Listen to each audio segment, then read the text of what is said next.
sakoma, tai, ant didelio isolėta, tai yra ten. Ką padėti?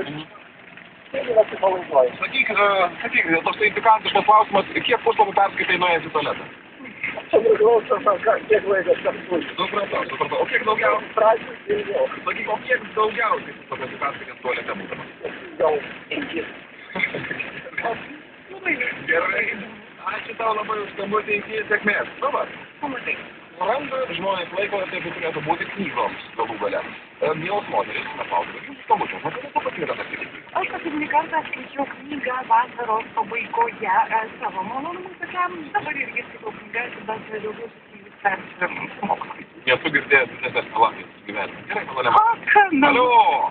Alio! Labą dieną. Kaip jūs skambino? Neringa, iš kur? Tauragės. Kaip Tauragė laikosi? Nieko gerai. Nelyja? Nelyja, saulė šviečia. Tai savaitgalį čiupsi knygą į rankas? Nu, gal žurnalą geriau kokį.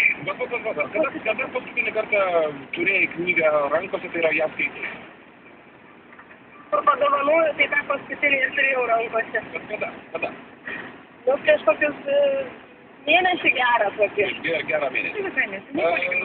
Bet tu nesi iš tų žmonių, kurie prieš užmigdami ima knygą į rankas ir nematai, tai jiems padeda užmigti. Fainas dalykas, žinai, prieš miegą paskaityti vieną kitą puslapį. Ne, aš neskaitau prieš miegą. O ką veiki prieš miegą? Nu, pažiūri televizorių. Tikrai, puičioji mūsų klausytoja, ačiū tau labai, linkėjimai visai Tauragai, ten turiu tokį vieną draugą, kuris, nesuksupės, tai visai neskaito knygų. Visai neskaito. Ne, absoliučiai. Alio. Labą dieną. Labas, kas skambina? Rynis.